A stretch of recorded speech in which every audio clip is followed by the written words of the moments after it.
And then you're off looking into space. It's not on yet. It's not on. It's on. You're on. Cameras aren't even running. Hi and welcome back. This is Microsoft Virtual Academy Jumpstart for C#. We are going into Module 5. You have just eaten lunch. You're feeling good. You're ready to learn. We're ready to teach. Let's hit it. Let's hit it. So what we're going to cover today, or in this module I should say. So we're going to look at type and value validation. Ah yes, validation. Validation is a key problem that we have to solve. It's unfortunate we can't trust our users to put in the correct stuff, but it's one of sad life. We cannot even trust other developers to give us good value. And I don't trust you. I'm not sure who I trust. Indeed. That's it. Good job the compilers there. The only person I really trust is the compiler. Exactly. So that's type and value validation. Clearly we had too much sugar at lunch. And then we're going to move on to encryption techniques, which is obviously a bit of a deeper topic. But awesome. But very awesome. Yes. Okay, without further ado. Let's begin validation. Let's do it. Type and value validation. Validation is really a mindset, Darren. It's, you really do, we were joking earlier about who do you trust. But as a developer, you have to not trust anything that's coming into your system. So how do you get data into your system? Well, there's a lot of ways. A service can give you data. You can read from a file that you're going to be parsing. You could be exposing an API that somebody is passing values into. Like you alluded to, a user can be typing information in data entry forms. You can put your whiskey down there. Yeah. There's no camera. There's no camera. Nobody knows what you're talking about. There's a camera right now. There is a human being on the end of this camera, and I'd they like have to a sense do a of quick humor. call out to Barry, our camera switcher. That's the way he says hi. Exactly. Where were we going? Where were we? We were talking about validation and the fact that there are many sources of data. There really are a lot of ways for you to get data, and the moment you trust any of them is the moment you introduce instability into your application. Yeah. You want to be good-natured, you want to be trusting, but you can't write an app that way. Like we talked about it earlier in the morning, you want to be defensive. You want to write assuming that your application could really suffer from bad data, suffer from what the user passes in, you want to be able to write your application so that it's robust, so that it handles those and doesn't get broken because of something that's broken outside of it. So that's where data validation comes in. Exactly. It's only paranoia if the users aren't out to get you. Right. I always say users are the worst part of software development. Exactly. Yeah, software is perfect until it gets used. Or tested. Testers are just as bad. We actually love them all. Mm-hmm. Yeah. Well, you do. Exactly. Yeah.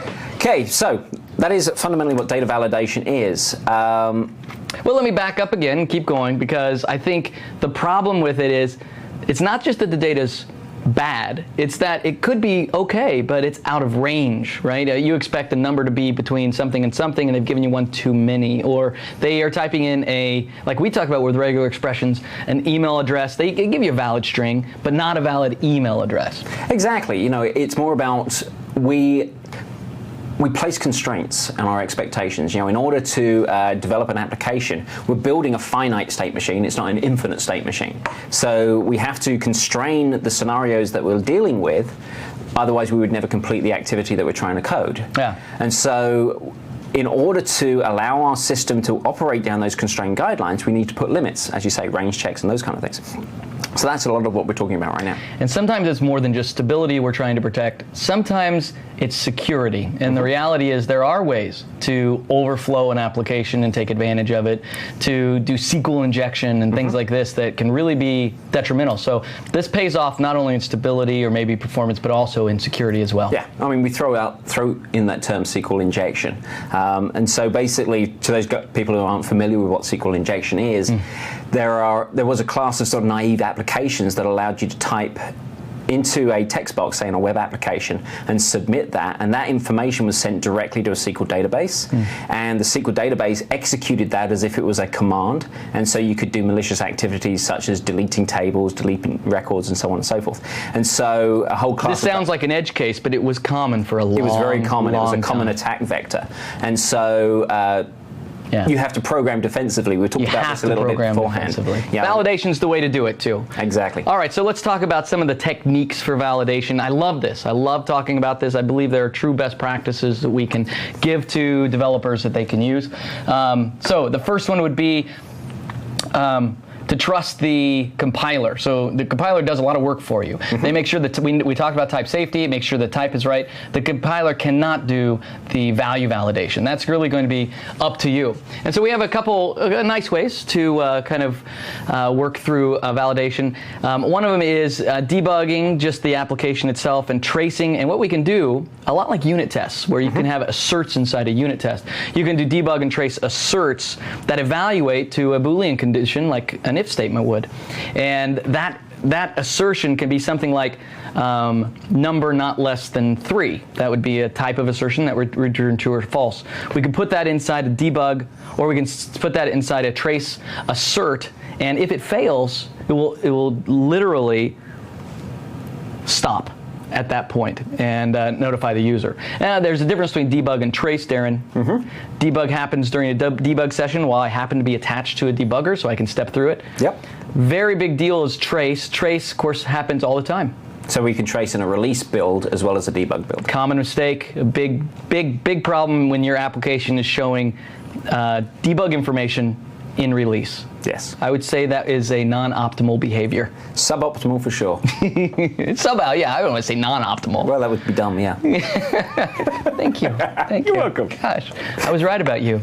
So, another thing you could do, this is a way of not just validating, but reacting to an invalid state would be through raising an exception, especially when we're talking about things passed to an application. So the arguments that are being passed to a method, arguments could be null, so you could raise an argument null exception. It could be out of range, you could pass an argument out of range exception. You could also just pass a general argument exception. This is a good way, a typed exception like this is a good way to say this isn't just an error, this is a type of error, and that type of error is whatever that type is. So here an argument exception speaks directly to say what is going wrong, and then you can add to the you can add to that exception to say more detail, add a message to it, and things like that as well. So it points to a specific one.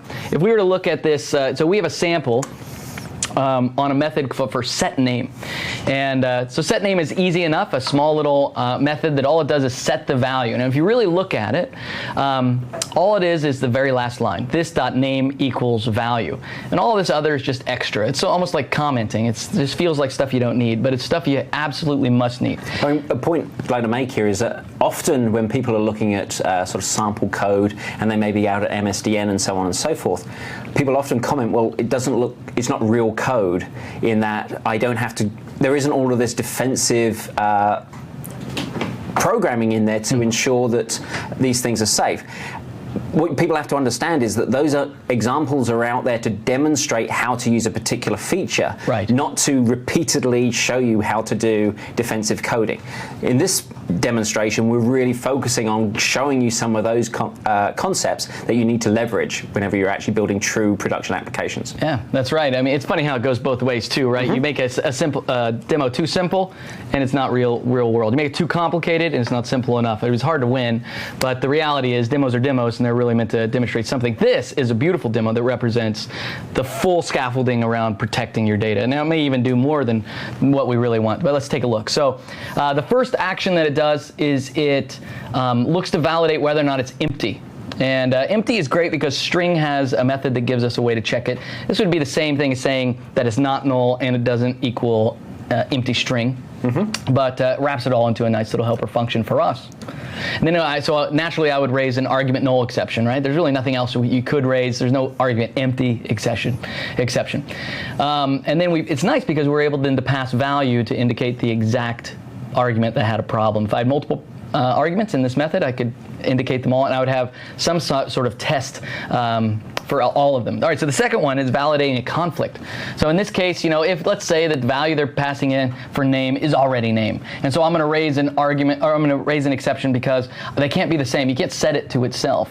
Now, what's important is if you're going to create a scenario where an exception is going to be raised, it is imperative that you also create a scenario where the developer can avoid that exception. So if you're going to raise an exception that says, value equals name, and you can't set it to itself, you should only raise that exception if the developer outside of your API is able to check that first, right? You don't want to let exceptions be the way that you message between applications. Yeah.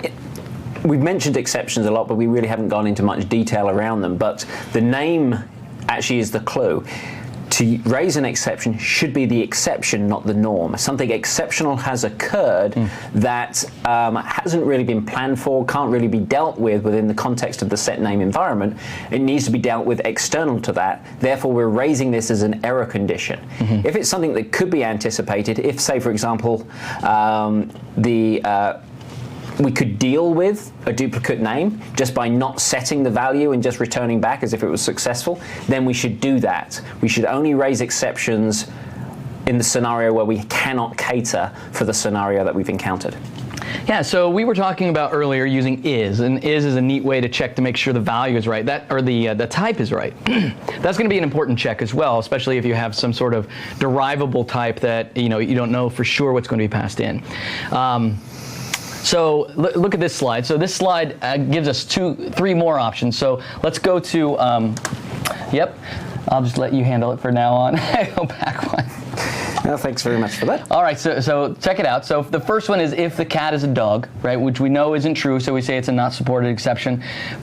By the way, choosing the exception type is going to kind of be up to the developer. You could create custom exceptions that are way more explicit. You could say cat is not dog exception if you really wanted to. That's because there is a base exception, and really the only caveat around that is to make sure you make it serializable so that it doesn't ruin any of the services you might use it in. If cat is dog, that allows me to see if it's the type, but it's neat because we also see in the second one, if cat double equals dog. And so not equals to dog doesn't mean that they're not the same type, doesn't mean it's not a specific type. It means it's not the exact same object in memory. And so this is important because what it's saying is, because it could potentially be true.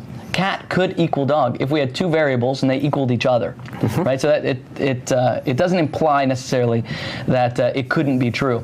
And the last one is using the dot equals, and we talked about this just slightly, kind of leading into it in the morning. And equals is different because equals. It can be implemented different ways, and you can do a custom implementation of equals so that it goes in and checks specific properties, but doesn't check, say, like a key or something like that. Either way around it, it's not looking to see if they're the same object. It's looking to see if they have the same values. On a simple value, like integer, it just checks number to number. But on a complex object that you might create, you might override equals so that it checks exactly what it needs to make sure they're equal. For example, you could use name. If the name is the same, then these are the equal. It could be that simple of logic. Yeah. That's really right. Okay, perfect. The data validation process is imperative, and it's very important that we do it. It's imperative that we do it, but there are other ways to do it as well. And data contract, I absolutely positively love data contracts. And so data contracts, they have been around for quite some time in the .NET framework, implemented sometimes in a CTP, implemented sometimes in a also with an add-on to Visual Studio. And here's the way it works. Design by contract is the concept that's basically saying I can predefine how you interact with methods. I can predefine how you interact with properties based on just the same way that an interface is a contract for a class. I can create a contract for all of these other mechanisms that also become a way of data validation. And so data contracts are powerful for two reasons. One, it is a consistent way of doing it. If you're checking for this and raising whatever exception, I don't know what's going to happen.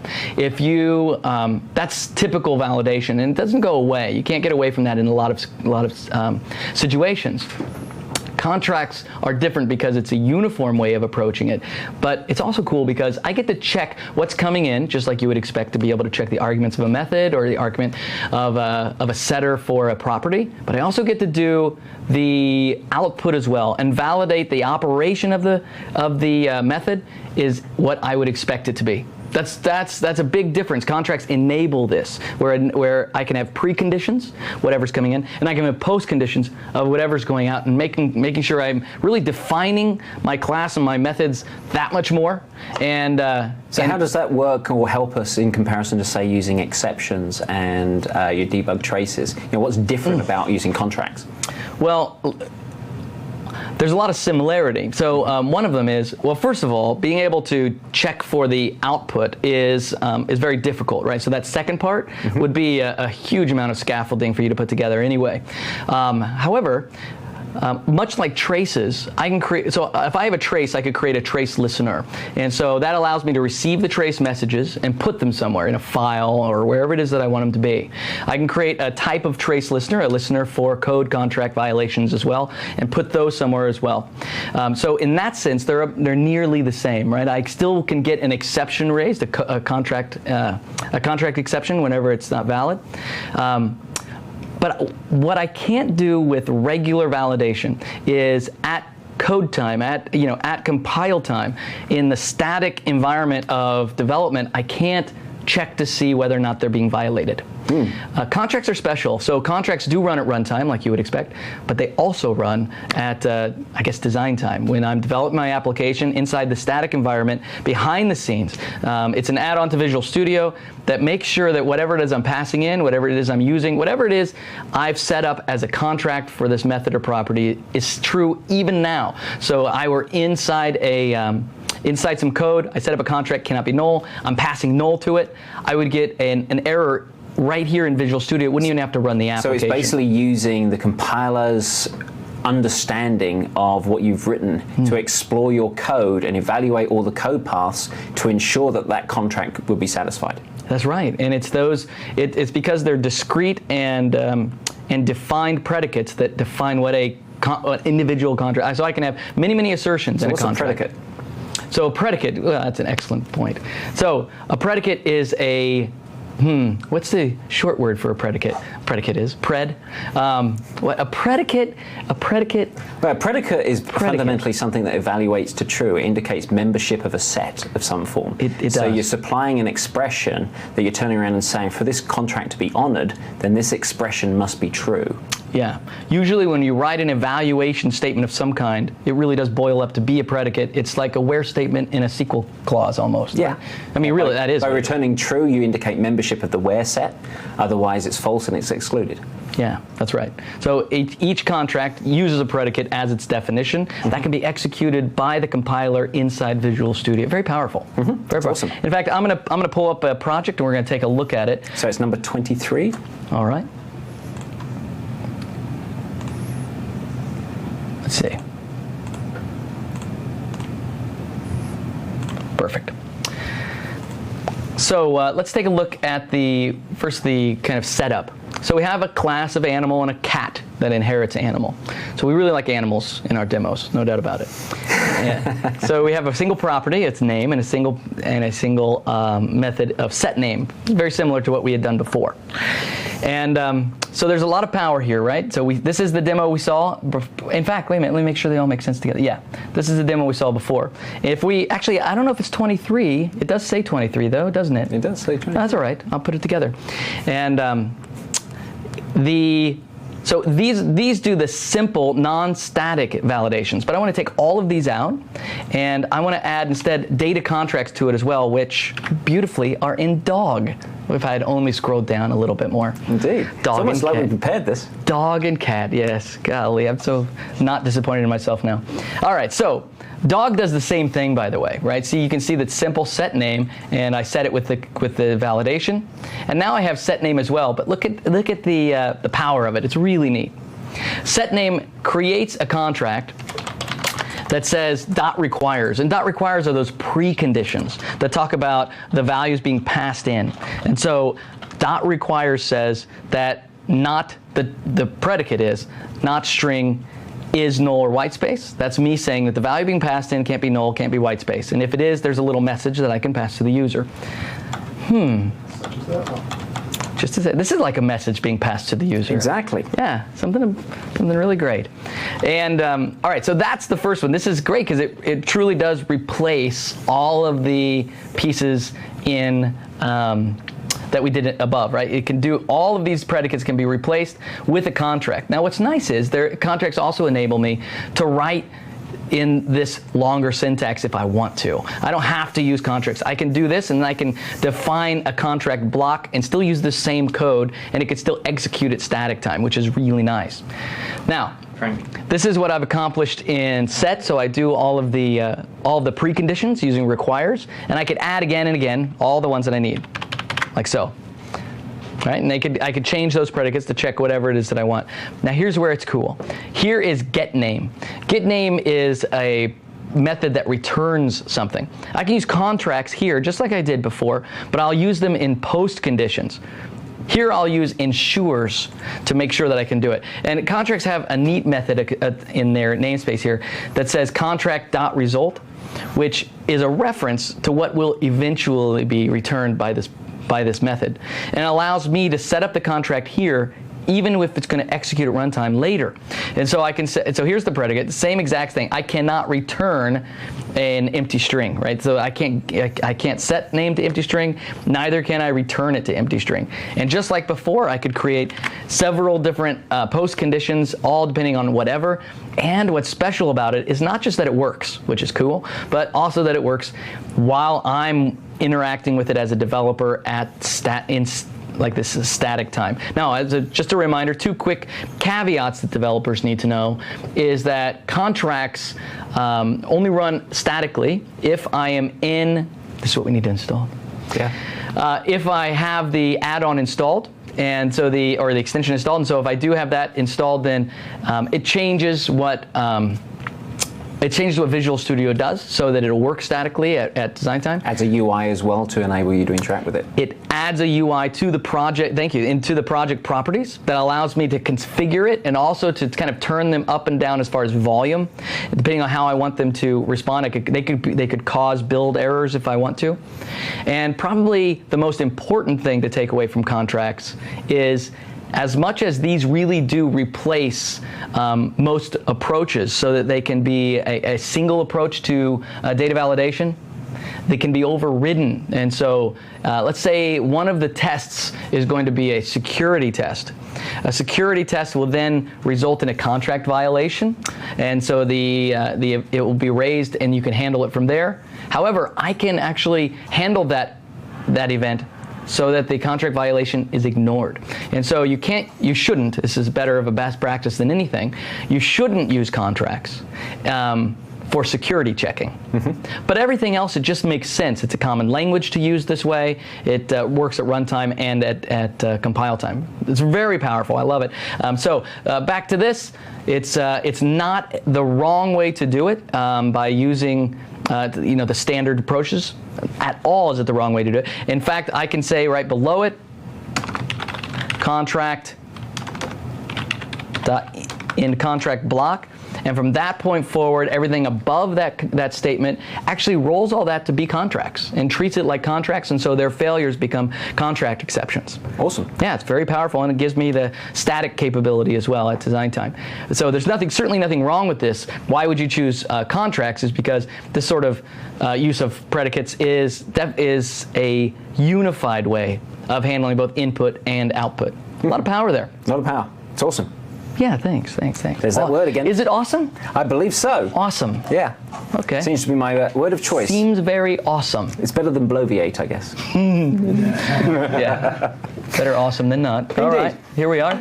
Okay. So that's data contracts. That's data contracts, and that's a good form of validation. So if you flick to my slides. Flick.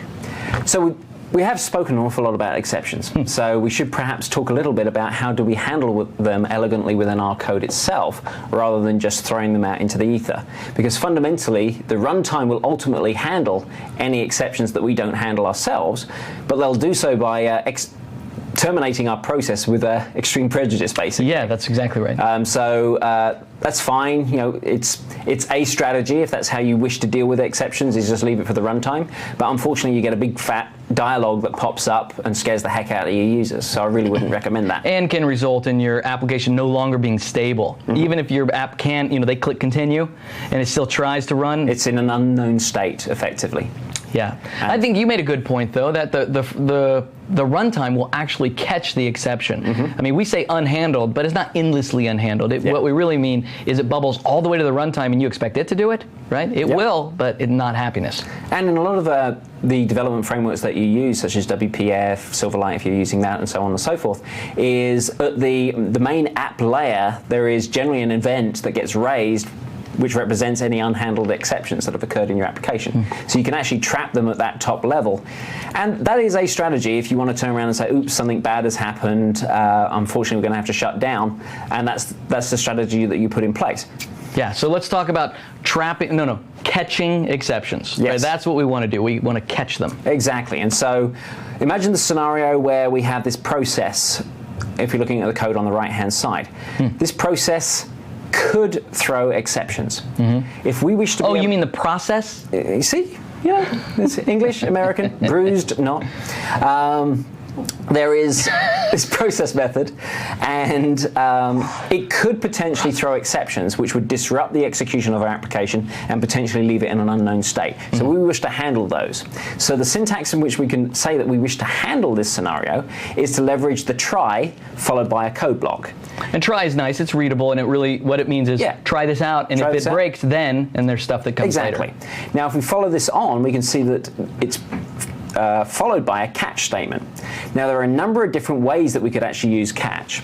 We could use catch without any parentheses or anything that follows it, and that would just be a standard bucket that would catch any exception and then execute the block that followed. Yeah. Now that, what you just said is, now it would catch any exception. That's very similar to the third block, where it's catching exception, which is the base of all exceptions. Correct. Yeah. There is actually one type of exception that doesn't inherit from those, and that is a COM-based exception. Ah, yeah. And so catch would actually catch that. It's funny how we call these words things that are actually useful. Catch, catch, catch. Yeah, it's nice. Okay, but we can also chain together catches, and the advantage of chaining together catches is if we move from most specific to least specific, we can catch a number of different types of exceptions and deal with them in a different way. For example, here we have a divide by zero exception. Yeah. So if we want to be able to give a different action, or say, for example, whenever we get a divide by zero, we just want to return a value of 0, then we can intercept that exception and set the return value of this code block to return 0. Divide by zero is a great example of raising an exception that really communicates what went wrong. Exactly. A generic one, it's still the same, but and the only reason you would use a typed is because you want to really be able to communicate what went wrong. And it gives you the flexibility to respond to them in a different way. That's right, because now you can have a catch for each type, and you can respond to what exactly went wrong, maybe differently. So you could potentially get something like file is closed, or file is opened by another process. And so you could in your catch wait, or perhaps look to see what's using it and let it release it, something like that. And so this really speaks to the design process, the technical design process of implementing a solution, that you want to consider some of these scenarios and think, okay, if I am the developer of the process method that we're invoking at this point, what support and infrastructure do I want to provide to somebody who consumes this method? Yeah. And then one of the good uses for XML comments is to list out all of the exceptions that this method could throw, thereby inviting a consumer of this method to actually catch any ones that are useful, and then to use a bucket to catch all the remaining. So that's actually pretty cool. That's, by the way, I want to jump on that because it's actually important. If you have a method and you have done a good job of documenting all the possible exceptions that can be raised, then I can actually test for those conditions. I can create a unit test or some sort of test that says, I'm going to lock that file, and then I'm going to call your method, and I better get that file locked exception, right? And then I can test to make sure not only that it does what it's supposed to, but it does everything it's supposed to when the conditions are wrong. And so there's a lot of power there too. Exactly. And for anybody who's involved in estimation for software development, these are the cases that you have to consider that normally screw up your estimates. That we typically estimate how long we think it's going to create to build the golden path. We don't necessarily consider all of the if scenarios that we need to deal with in that environment, and often that adds a significant amount of development time onto the process of actually solving the problem, is dealing with the real world data validation, exception handling, and so on and so forth. It goes back to the reality that the worst part of software development is users. Exactly. Yeah. It works on my machine, TM. TM. Yeah, too late for that one, man. Shampoo. Okay, the other aspect of the try block is it can also optionally be followed by a finally statement. Yeah, this is important. Now, this is very important. We can actually use try and finally without having catch at all. What finally is finally is a promise. And that is, regardless of what occurs during the try block, the code that's contained in the finally block will always execute. There is no exception to that. There is no exception. And I think that's important. Finally is reliable. It is. Because you may be doing something in that try, let's say process. You're doing something in that process that's very expensive. It opens up files, it opens up resources, it holds open streams, whatever it does, and there's going to be a failure. And you could handle it well enough in the catch, but then you need to do something in the finally to release all of that stuff. Exactly. And now a trick to bear in mind whenever you're dealing with the finally is make sure you cater for scenarios where everything's worked correctly and it's also gone horribly wrong. So say, for example, you open multiple files. The first file may open successfully, however the second file may fail and throw an exception. If you assume in the finally block that you've got all your files open and you need to close all of those files, you could actually end up in an error state. So you need to perform checks in finally to make sure that you deal with any partially completed try activity. Yeah. Does that make sense? It's funny, man. I mean, we do data validation to make sure that the user or whoever isn't giving us bad data. Then we use try catches to make sure all the stuff we're calling doesn't fail and do stuff we don't expect. We got some serious trust issues, only to move in now to encryption. Yeah. I mean, holy smokes, this module is all how long about. have you been coding? We've all got scars from all poor assumptions. Well, yeah, that's right. Exactly. You probably do. Okay, so let's talk about encryption.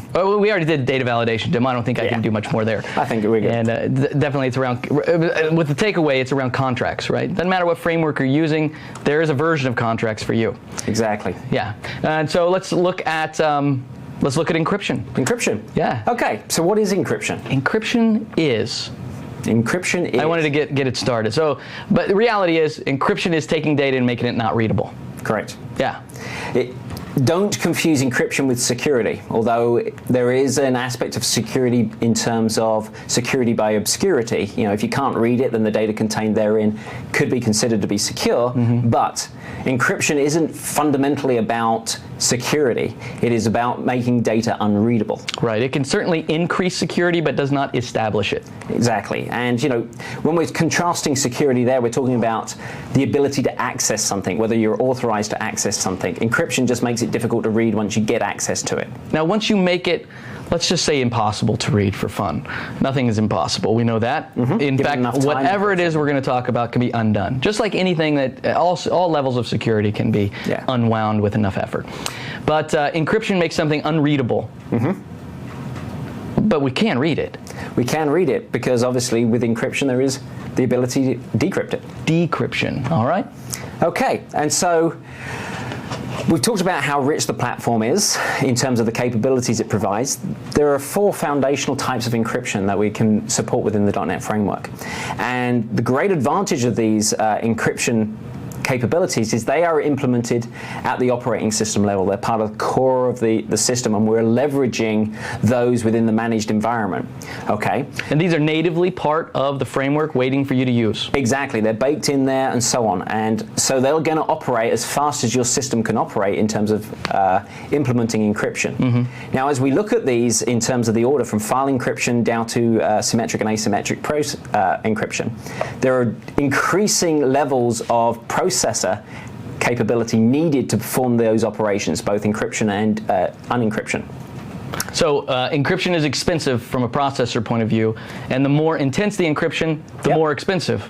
Don't Absolutely. pretend like it's free and it's going to happen like that. Exactly. It's, with everything comes a price. Right. So, as I say, we have file encryption, which is simplest and is really based around you, the user. We then move on to Windows data protection, which, as it kind of implies, is baked into the Windows operating system. We have hashing, which we'll touch on, is basically used for signing and validating data. And then symmetric and asymmetric encryption, which is really about sharing beyond your user space. Yeah.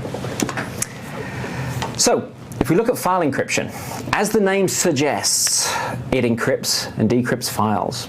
On a file level. And it doesn't mean a file that's inside your application. This is just a file that's on... It's interacting with your Windows file system to actually encrypt them within a file system. Yeah.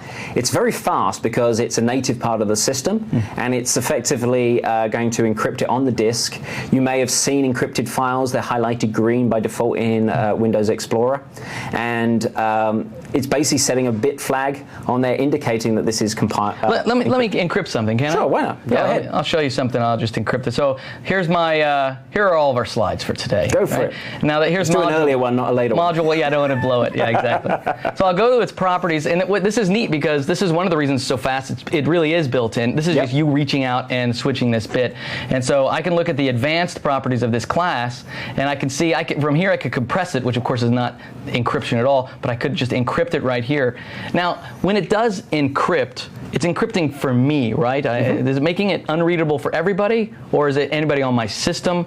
You can choose. Nah. You can choose your scope. So basically, it's based on your user credentials, but you can really depend on where it's going to be. Right. And so I'll go ahead and encrypt it. I'll say OK, or only this file.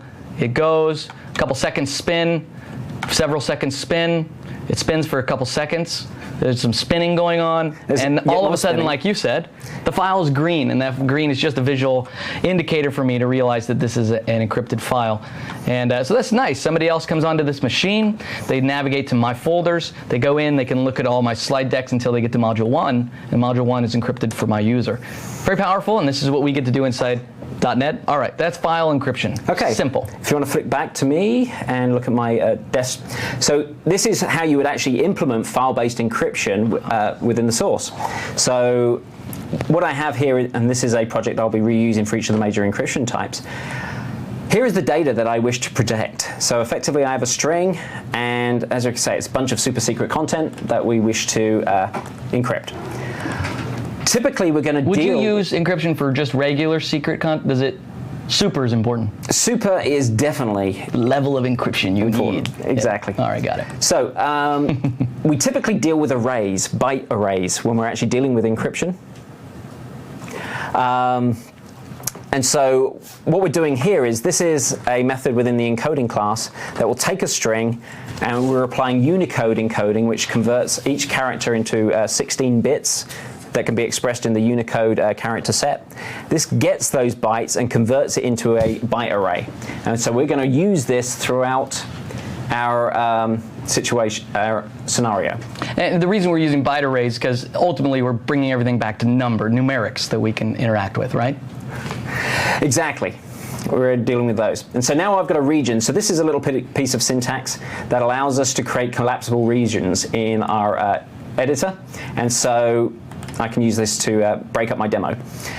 What we're now doing is I'm just creating a file name to access a particular... Nothing to do with encryption here.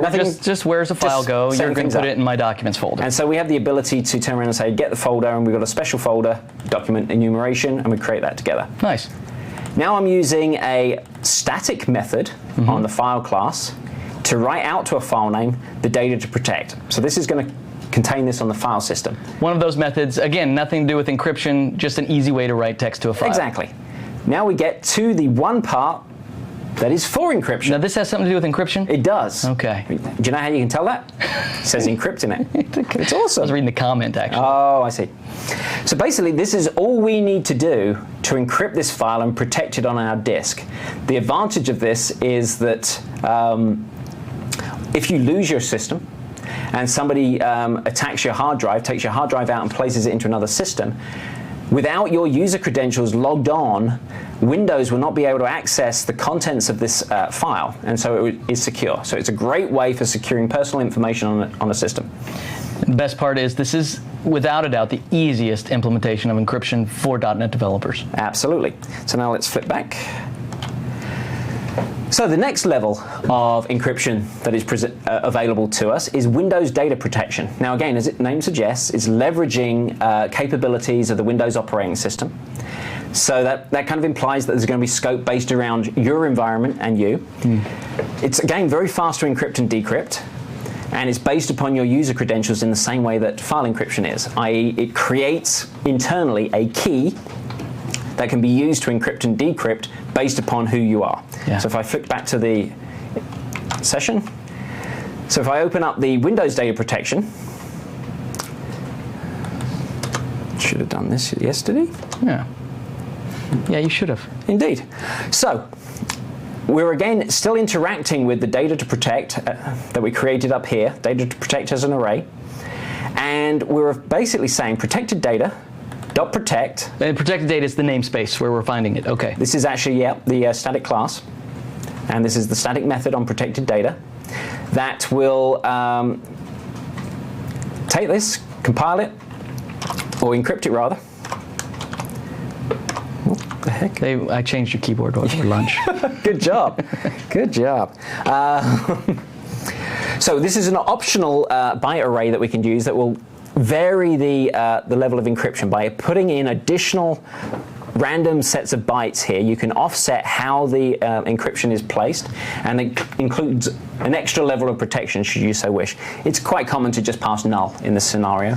Yeah. And we also have the ability to say scope. So if we say data protection scope, current user, then obviously what that's implying is you have to be logged on as my user account in anything that I encrypt in this method so that I can then decrypt it. This is exciting because I'm passing in current user. I think I might be able to pass in other things. And here we go. We can see that we can also pass in a scope of local machine. Anybody who logs onto this machine can decrypt this data that way. Yeah, so if you think about a family scenario, you could encrypt data that you wish perhaps it's financial data that you and your wife wish to share. We can encrypt that and store that on the local machine. We can both access it by logging onto our machine, but if we lose it, then we don't lose our social security numbers when somebody else steals the hard drive. Yeah. So that's pretty slick. Brilliant. And so I'm looking at Windows data protection and I'm looking at file protection, and I'm seeing that they're sort of the same. One is encrypting something that's in memory, and one is encrypting a file on the system. Well, you hit exactly the difference. So the file encryption uses Windows data protection services behind the scenes, but it gives you a shortcut mechanism to protecting files on your disk. Brilliant. This allows you to protect data in memory that you may then choose to write to a web service somewhere. You may choose to write it to a database directly, and so on and so forth. So the data could be stored off your machine, but it is protected and only able to be unprotected, using the vernacular of this particular code, right, within the scope of this machine. Anybody else downloads it from that database on another machine, it's just gobbledygook to them. They can't touch it. So this is encryption, taking the data so I can't read it. I get that. That's really, I mean, it makes sense. We're going to interact with a lot of data throughout the applications that we're going to write. Sometimes you're going to hit data that you should, honestly, just to be a good citizen, it should be encrypted. Too many things are probably stored as plain text. Now there's another step. Sometimes, because encryption is expensive, what you don't want to do is encrypt the entire payload. Instead, you want to start giving assurances around it that people aren't going in and monkeying with it. Sounds like you want to sign it. What I would like to do is sign, almost like, yeah, exactly, like a wax seal on an envelope that proves it hasn't been opened since the last time that whoever signed it. That's a good point. It just so happens that is there some way to do that? It's amazing. Nice. So we have the ability to create hashes, and a hash effectively is a value that is derived from the contents of something, and that value is guaranteed to always be generated in an identical manner for the same content. And so we can use that to determine whether some data has been tampered with. It's a one-way encryption algorithm, which makes it really fast, because if you just code something together that loses a bunch of information but effectively is unique, you cannot recover the information from it if it's already lost a bunch of data. And so we could take for example, the MD5 hash creates a 16-character hash. Regardless of how big the data is, the hash that comes out is only 16 characters long. There is no way you can reconstruct the original data from that hash because there's just not enough information there. I think there's two key things around hashes that developers should lock in their brain. The first one is a hash can't be reverse engineered to recreate the string. But using like brute force, I could figure out the algorithm back down. I could try to cause it, right? And I could finally get to it. So you can't go backwards, even though you might be able to do brute force against it. But I think the other one is it's also not unique. You know, I could have the Gettysburg Address, get the hash of it, and let's say the resulting value is 123. I could also get the Declaration of Independence, and I could get the hash of that. It could be 123 again. They aren't guaranteed to be unique. They're guaranteed to be always the same based on the content that you pass into it. You always arrive at the same value. Now, obviously, the larger the hash key that you use, the less likely there is to be collisions. You know, if you've only got 16 characters, then the likelihood for collisions increases dramatically. The SHA algorithm allows you to have a number of different encryption types. The 256 seems to be the one that's used most commonly.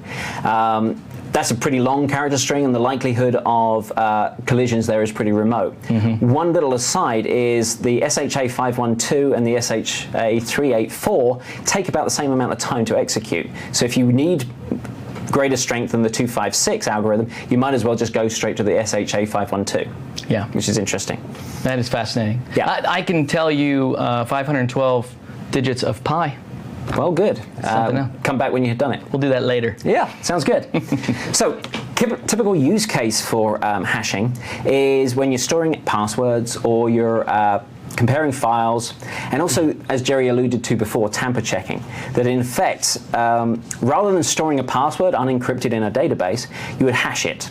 You could store the hash because there is this guarantee that the same information will generate the same hash. Instead, you compare the password hashes, and if they match, then you're logged on. Now, if you're going to do that, you don't want to use the MD5 16 character hash because of the likelihood of collisions of repetition. You could randomly get the same, a different password generating the same hash, which would then be a false positive. I mean, obviously, we don't want to do that. So you want to move to the more secure versions of the hash. Yeah, I would. I mean, obviously, you're going to combine username, email, all these other pieces as well, but certainly having the risk of having the same hash result is definitely a danger. I guess a danger is the right word to use for it. Yeah. So let's have a quick look at. But let me back up just one more time. Another reason you might store a hash is because it's small. Even when we're talking about a long string, a hash for an entire book can be 512 characters, and I can still be checking against the entire book. There's another value of not storing the data and storing it only as a hash, I think. Okay. So the code that I've got up on the screen right now illustrates how we would use a hash. So what I have here is a pre-generated hash that has been created based on this string.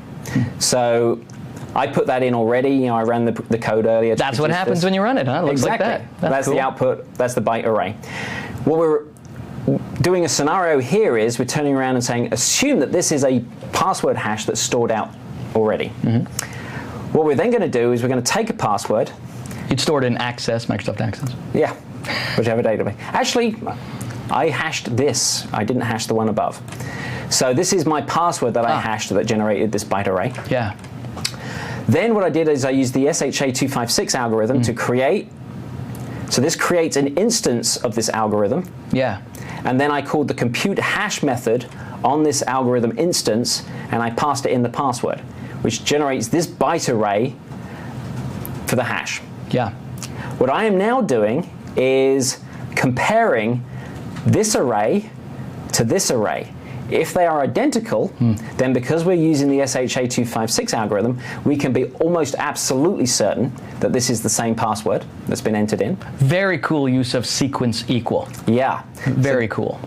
This is a extension method that we've been able to pull in because this implements, because it's a password hash, it implements enumerable. and therefore sequence equal applies to that.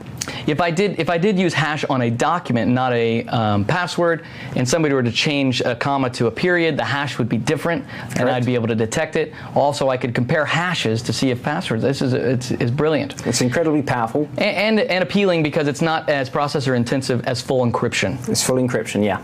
It really is very useful when perhaps the body itself is not secret, but you wish to ensure consistency. That you wish to be able to verify. This is what was originally sent to me. Yeah, and it is, you said earlier signing. This is what it is. When you sign a document digitally, what happens is it creates a hash, and from that point forward, what you sign is associated to a hash that's combined with your identity. Perfect. But now we're starting to get into the real meat and potatoes of encryption. Good, just in time. Just in time. We're starting to get to symmetric encryption.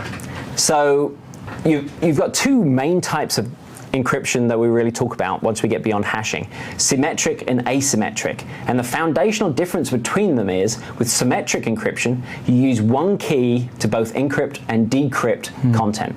Yeah. With asymmetric, there are two keys that are involved, and we'll get to that in a little bit more.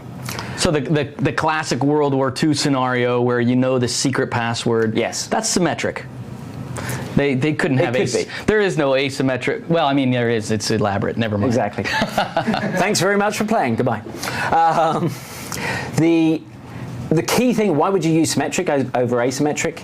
Fundamentally, it's a lot faster. That you're not having to do a whole bunch of complex algorithmic work to ensure that the product of the public key encryption can only be decrypted by the private key that you use in asymmetric. Yeah. So this same key works in both ways. There are 5 algorithms baked into the .NET framework, and really this talks about how algorithms come in and out of fashion over time. Many of the others are included in the namespace for backward compatibility for programs that were written previous generations of the .NET framework. Right now, the AES implementation is the recommended implementation to use. Both AES and Rheindal, which is the funny spelling of second from bottom, is actually the same algorithm. AES has had some constraints placed upon it to enforce that you cannot use an insecure size of key. Nice. And so that's basically the fundamental difference between those. I'll flick onto asymmetric, and we'll cover both of those in a quick code view in a moment. So on the asymmetric side of the house, if we look at this slide, another name for it is public key encryption. And the key here is, overloading the term key, goodness, is you have one key that's used for encryption and another key that's used for decryption. So you can share the public key for encryption, so that things can be passed around, but the key for decryption should be kept private and guarded as one of your most secret of secrets. So I'm going to send you a message. I'm going to take that payload. I have your public key. I can encrypt it. As soon as I've encrypted, even though I have your public key, I could never see it again. It is encrypted, and only your private key could ever decrypt it again. So it's a safe way for me to send you a message and to know that it doesn't matter if Frank gets it or anybody else, they're never going to open it because only you have your private key. Exactly. And it's used for digital signatures to enforce that what I'm passing across has only come from you. It's a guaranteed source, and a common way of doing it is using certificates. You know, you can purchase these public signing certificates where you purchase a private public key pair. And they're responsible for ensuring that identity really is you. Exactly. That's what that's about. And so that's where your trust is established, that you have this external agency that calls you up and says, okay, what's your social security number? Who are you? Where are you? Prove whom you are. And then they can issue you a personal one, or the same for corporate, that Microsoft has a public key cert that it leverages for its SSL. And you'll see on browsers you get the padlock that indicates this is a secure certificate, it hasn't been Works the violated. same way. It's exactly the same concept. Same thing with application certificates, to make sure the application that you're installing really was published or built by the trusted brand, trusted name. Exactly. And so if we look at the cryptography namespace for the asymmetric algorithms, there are 4. All 4 of these are safe. They produce sufficiently encrypted information that you can trust them. However, the RSA algorithm seems to be the most popular, and that's the one we'll look at in a moment. Great. Let's take a look at the code. I love to see how it's all implemented. I'm sure it's a million lines. The nice thing is, it isn't. Oh, good. 500,000. So, this is the symmetric algorithm. As I mentioned, it uses Rheindal. Of course it is. Heck of a word. It just rolls off the tongue, huh? It's Rheindal. That's my third child. Oh, good. How unfortunate. Next to reindeer? Reindeer and Tinkerbell. Okay. They're all sons, just so you know. Exactly. Kind of blew it for him. Okay. So, so this is the key. And we can actually use different sizes of key, but I've chosen to use 16 bytes at this point. Size definitely implies processor intensivity, how much work it works. Yeah, it makes it damn hard work. Requires. But certainly it also implies security. Exactly. So the bigger the key, then the more heavily encrypted your code will be. Yeah. And the less likely brute force attacks will ever be able to decrypt it. But 16 bits, or 16 bytes rather, of key, I forget the exact figure of how much effort it is to actually crack into it, but this is secure. Yeah. It's considered to be secure. If you were doing it with an abacus, it would take all day. All day. Yeah. That's awesome. There is another part of the key, or part of the encryption vector that we can supply, which is an initialization vector. And what this is kind of, it's similar to seed within random. So if you've used the random class at all, you can use random, and it will kind of leverage your current time as a base seed to generate random numbers. You can inject in a new seed that will change the offset from where it starts to generating random numbers. That's the same kind of principle with the initialization vector. And one of the nice things about the initialization vector is you can use a common key that you've shared, but you can also embed an initialization vector into each message that you send backwards and forwards to add another degree of randomness to the encryption, as long as you're sharing it backwards and forwards. Just don't duplicate that initialization vector across messages. Just keep changing that initialization vector, and it makes it even harder to break. And an init vector really is more like an additional password. Exactly. Yeah. It's pretty cool. So anyway, in terms of using this is a pretty common pattern. So we create an instance of our algorithm. And I'm not using at this point because I want to save this for reuse for my decryption down below. Here we have 3 usings back to back, and this is actually a handy syntax for nesting using statements. We're not using a block inside each one of these, so it stops it indenting it all the way across the page, which makes it harder to read. Yeah, I like that. So this is a nice shorthand for that. But basically what we've got is, we've got 3 levels of disposable object that we're actually using here. And we're actually implying a life cycle that this is dependent upon this, or sorry, the cryptography is dependent upon memory, which is dependent upon encryption. Yeah. So as we roll out of this, those things will be disposed out in that order as well, which is kind of cool. Yeah, it's really neat. Yeah. It's really, really neat. So we've got an algorithm, and effectively we call a method on this create an encryptor. Got it. And we pass in our key and our initialization vector. Often you will see people use the same key for both the key and the initialization vector. That's perfectly valid. It just defeats the purpose of the initialization vector. Yeah. What we're going to do is we're actually going to encrypt things in memory. And so I'm creating a memory stream, which is going to be where the encrypted data gets written to.